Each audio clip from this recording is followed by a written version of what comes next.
Welcome to Football Discussion Daily. My name is Joe, here with the co-host, Yo.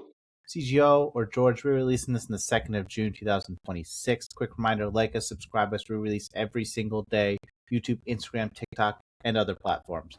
We are discussing today World Cup Group D. This includes Paraguay, Turkey, Australia, and some country you might have heard of called United States, who are also the host country. So this group, again, just going to talk through some of the narratives, and we'll talk through each of these teams.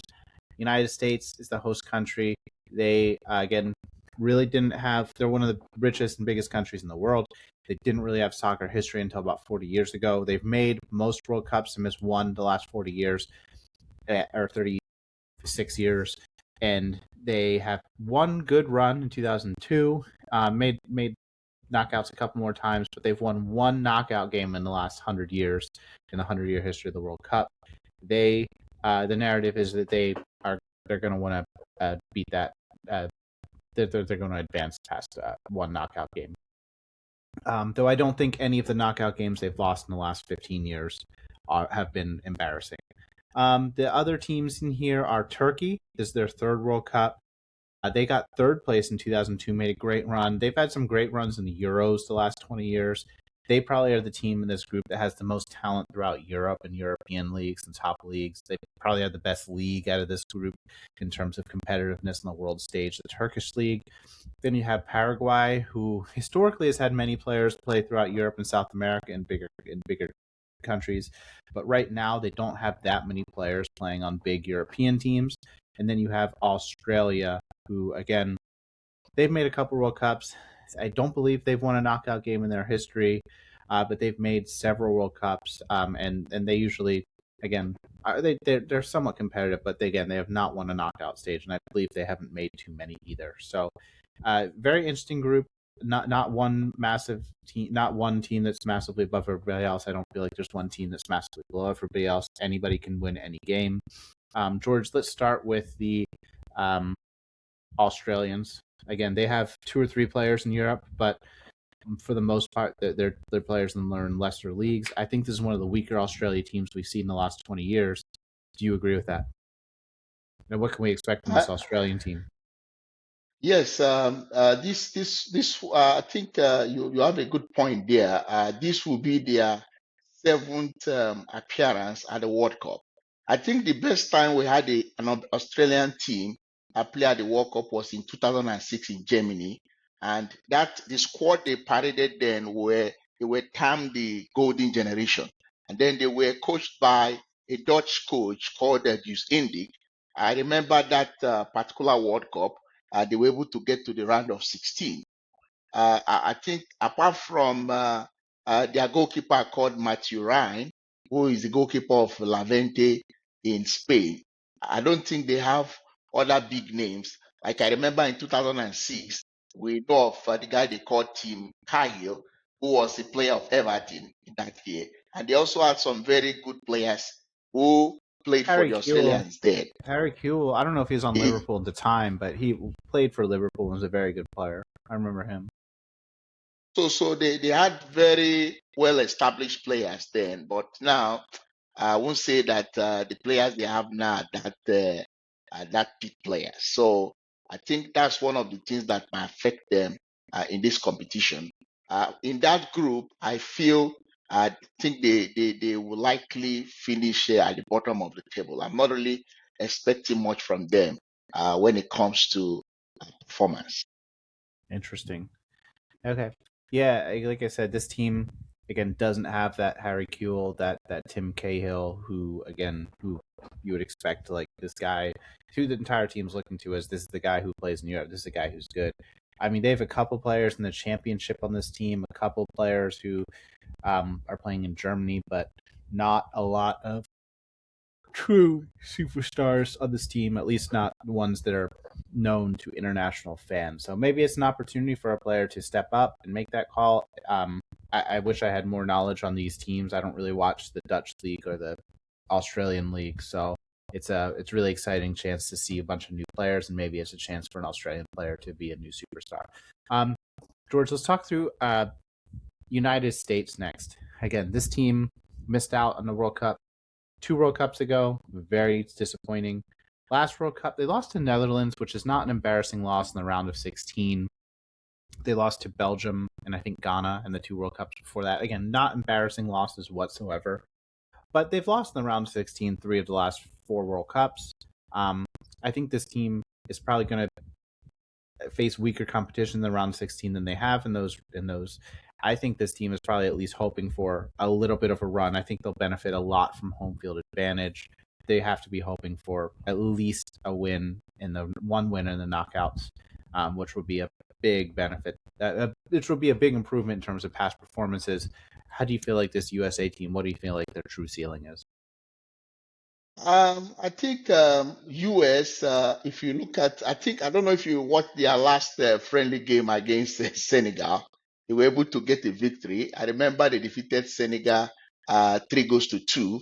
I remember Dest was on score sheet. We had the Christian Pulisic on score sheet. We also had the Folari Balogun on the score sheet. And then I remember Senegal's 2 goals was scored by Sadio Mane. I think there's a kind of little improvement with it. And Yes. if you consider the fact that they will be playing at home, I think that is going to really help them, especially in this group. And then there's something I would like to let you know. The inaugural edition of the World Cup in 1930, remember, US was part of the 13 teams that participated in that competition. They finished third in that competition. They were knocked out in the semi-final by Argentina. So that's their best performance so far. But in the modern era, I think their best has been 2002 World Cup, I would debate, hosted by George. Korea, Japan. Yeah. I would say the eighth out of 32 is more impressive than third out of 13, especially when eighth out of 32 means you beat Mexico, your big rival, to get to, and they honestly should have beat Germany. So I think 2002, I wasn't alive in 1934. I was a very impressionable young man in 2002. So I'm a little biased here. But I see I get your point. 2002, I think everybody agrees was fantastic run, fantastic group of players, Yes. yeah. That was the team that had the likes of Donovan. We had the likes of Kate Dempsey. Those guys, McBride. Those guys were very impressive that particular year. They put up a very good performance. We are hoping that this particular set of players, with the likes of Christian Pulisic, we are hoping to see at least a more competitive United States. At least we have the likes of Winston McKinney, we have Timothy Ware, and then Folari Balogun is there. I believe these guys are good players and they play for good clubs in Europe. We have Tyler Adams, who had a very good season in Bournemouth, and there was a very incredible goal he scored from the midfield in the Premier League. I don't know if you saw that goal. That was a superb goal. So they have the players that can take them far in this competition. I think if they can get to quarterfinals or semifinals of this competition, I see it as a good Yeah. success for the team because I when don't watch them enough to know who regularly starts, but again, just from a talent perspective, like Aronson also like he'll run his butt off. Like Pulisic has a lot of skill, and when he's healthy, he's a very good player. But Brandon Aronson, I've at Leeds, has always worked so hard. He's been a big part of them being able to stay in the Premier League. I think he was on their first stint at Leeds as well. I think he went down to the Championship with them. So I think that him and Pulisic are good. And of course, they have several players, a lot of which who have World Cup experience. A lot of their forwards, and a lot of this team. It's surprising how much USA players are playing on, maybe not massive teams in Europe, but are playing on tier 2 teams like your Milans, your, um, you know, Juventus, teams like that. There's a lot of players in yeah, this team who are playing on in the top 5 leagues in Europe, which I think is huge for the U.S. Probably was not true 20, 25 years ago when I'm not sure a single player in that 2002 run was playing in Europe at the time. So maybe Donovan was, I forget, but not many. McBride was, but very few players in that 2002 run were playing in Europe. So very big, good. I think that's good for U.S. soccer. I think it's good for development. I think it's good for international performances that those players are playing in Europe. So when you look at the kind of players they have, at least they are average or above average in terms of quality. Christian Pulisic, we know what he has been doing in the Italian Serie A. He has been very, very instrumental to the way AC Milan has really played in the Italian Serie A. He has been a very good player. And then when you look at the likes of even Robinson, who plays for Fulham, he's a regular in Fulham. Chris Richard, these are very good players. Chris Richard plays for Crystal Palace, and we all know how he also contributed, at least to the success of Crystal Palace winning the Conference League. So these players, I feel, if they can play like a unit, play with cohesion, and then approach every game with a positive attitude, I think they can go far with home advantage, home support. I think I'm sure they will scale through this group. I'm going to say two things. One, I think it's a big advantage for the U.S., and two is a big weakness. I honestly loved Tim Ream, but I felt that one of those goals by Sadio Mane, I think it was the second one, he was clearly at fault for. It was the one that wasn't the mistake. So there's two goals on Saturday. One was like a pass back mistake. That one, anybody can make a mistake, and Senegal did a good job forcing a mistake. Good for Mane for taking credit. The second Senegal goal was just a cutback. I mean, Mane made a diagonal run. It was a great ball in, I think, from Sarr. That Mane just clipped into the corner. Ream was a step slow. He's 38 years old. I think that Tim Ream gets that 5 years ago, and I do worry that a 38-year-old center back, he's not 38-year-old. He's not 38-year-old Thiago Silva, who was an exceptional defender. Tim Ream was never a bad defender, but he was never Virgil van Dijk. He was never Thiago Silva. I do feel like that's a weakness. Second thing is an advantage. I do feel like Pochettino is one of the strongest coaches, at least from a club credential perspective. Outside of Ancelotti, he's again hasn't been an elite club coach, but he has a lot of success at the club level. He was probably Chelsea's best coach in the last 5 years. Certainly, I think that he obviously was Tottenham's best coach of the last 10 years, and they have had some A-listers in Tottenham. He again has the pedigree to again make this USA team be. But I won't say he's the best Chelsea coach in the last 5 years because Enzo Maresca achieved more than him. So maybe we'll say the second after Maresca. That's what I think He would was be one more of fair. two coaches in the last 5 years at Chelsea to bring stability to a very unstable club, and he did bring stability there. Okay, you're right. Maresca is better. I think Pochettino, if he's your national team coach, is probably very good. And I think there's talks about him taking over an English club. We'll see. George, let's move on to Paraguay. Again, a team that in the past has had several guys throughout Europe, but do not right now. I didn't recognize many players in this Paraguayan team. They have made several World Cups. They made the quarterfinals in 2010. They haven't qualified since. I'm looking at this team. I don't recognize too many names. Is there a name in here that you recognize as this guy can make a difference? Of course, they have the guy they call Julio Enciso. I'm sure you know him. He was a former Brighton player. He was very good while playing for Brighton before he now joined Strasbourg. If not for injury, I think injury affected him at some point, but I think he later recovered from injury and then he went to Strasbourg. Siso is a very good player. He plays more like a number 10 for Paraguay. So I'm expecting him to at least step up to carry the team. And then I'm sure you know this guy who once played for Newcastle. They call him Miguel Amiron. He later joined the Atlanta United. He left Newcastle and joined Atlanta United. So Almiron is a very good player. He always operates from the right side, though he's left-footed, but he's a very, very good player who I feel will help the Paraguayan team be competitive in this competition. And then they also have a guy who plays for Brighton. His name is Diego Gomez. He's a midfielder who plays for Brighton. I don't know if you recognize him. I recognize all three of those guys, and I've seen them play in these leagues. And they're mentioning it, but their names didn't jump out on the team sheet. I totally remember that guy from had great performances at Brighton. So Hey, I'll keep an eye on him. I'm very curious as to see, is Diego Gomez one of those Brighton players that's going to be sold for 100 million in 2 years, or is he a Brighton player that is just going to have a good career and not really take it the next step? Brighton is famous for both. I mean, both those career paths are very good, and being a good starter at Brighton is a very high career. I'm not taking away from that. Yeah. George. Okay, George. The last couple So, minutes, let's talk Turkey, George, because again we have 5 minutes. okay, Turkey, okay, again, outside of the U.S., they probably have the most players at high pedigree clubs around Europe. They have made the quarterfinals in 2002. This is only the second World Cup they've qualified for in the last 70 years. They made the 1954 World Cup. They made the third place in 2002, and they have not made the World Cup. They made several good runs in Euro since then. Um, and again, they have a lot of guys around Europe, and probably the strongest domestic league out of these four teams.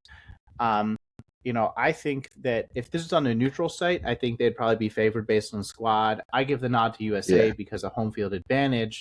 But I think there's a yes. lot of strong players in this team. I recognize several of these players from Europe and in their performances. Is there a player that stands out to you to look out for? Joe, you know one funny thing about Turkey? Turkey has only qualified for the World Cup on 4 occasions. The first time they qualified was in 1950, but they pulled out from participating in the World Cup that was hosted by Brazil in 1950 Did because not of know that. travel costs and the financial challenges there. But the the funny thing is that despite the fact that they've only qualified for the World Cup 3 times before now, because this time will make it the fourth time, the one they participated in 2022, 2002, hosted by Korea, Japan, they got to the semi-final. In fact, they finished third in that competition. That's how good Turkey were in that year, because there's a guy they call Akan Suko then. They have some very good players there who played for Turkey and did so well in that competition. This time around, they have a young player called Adagula. I'm sure you know Adagula, who plays for Real Madrid. We saw the way he was very good at the last Euro competition. And then they also have this guy who plays for Juventus. His name is Kenan Yildiz. Very, very good player, operates from the wing, from the left side. And that guy is a very, very good player. And also, they have a very experienced player who scored the Akan Kalnoglu, who plays for Inter Milan. Uh, that guy is another playmaker who is one of the key players Turkey will be banking on in this competition. And then there's a guy that plays for, I think, Brighton. He's a defender. He plays in the defense. His name is called Fedi Kadeglu. I don't know. That guy scored a goal. I remember the last game they played against Chelsea in the at the Amex Stadium. He was the person that scored the first goal for Brighton in that game. So they have good players that can really help them at least go far in this competition. And one thing I've noticed with Turkey, Turkey is not a team you should ever underrate. We saw the way they No. gave a lot of surprises in the last Euros. And I feel they have what it takes to go find this competition. I think the only team that might give them some kind of tough time in this might be the United States, because US is playing at home. Yeah. If Turkey not, did beat Austria in the last Euros, so they did win a knockout in the last Euros. Again, they got to the many successful runs in Euros. I do agree with you, George. I think all four of these teams are close. This is one of the tightest groups in terms of yes, the gap between 1 and 4 is going to be tight. Nothing would surprise me in terms of results. I do feel like the USA will get a boost from being at home, but I do not feel that they are on paper squad wise any better than Turkey. I would have to say USA first, Turkey second, Australia third, Paraguay fourth. George, what is your prediction? I will go with US first, Turkey second, Paraguay third, and then Australia finish at the bottom of the table. All right, so we had one small disagreement there. We'll see. All right, so I'm going to close out with our final questions. Number one, 1, 2, 3, 4. Who's going to win? Do you agree with George and I? It's going to be USA, Turkey at the top, and do you agree with George or me that it's going to be third Australia or third Paraguay? Let us know. Number two, which player do you think is going to stand out in this group? We've mentioned several names: Pulisic. I've mentioned Brandon Aronson. We've mentioned um, Miki Almiron, but there's several quality players, some of whom are maybe past their best, but still have quality in them. I'd love to know your thoughts. And number four, the last question: which game excites you the most? I'm really excited for Turkey Paraguay just because both of these countries have such great fandoms. I've been to games in Turkey, and it is one of the best atmospheres. And of course, South American games have amazing atmosphere. So I'm really looking forward to seeing that game on the TV. Hopefully, that atmosphere comes out. Let us know your thoughts, and thank you for listening.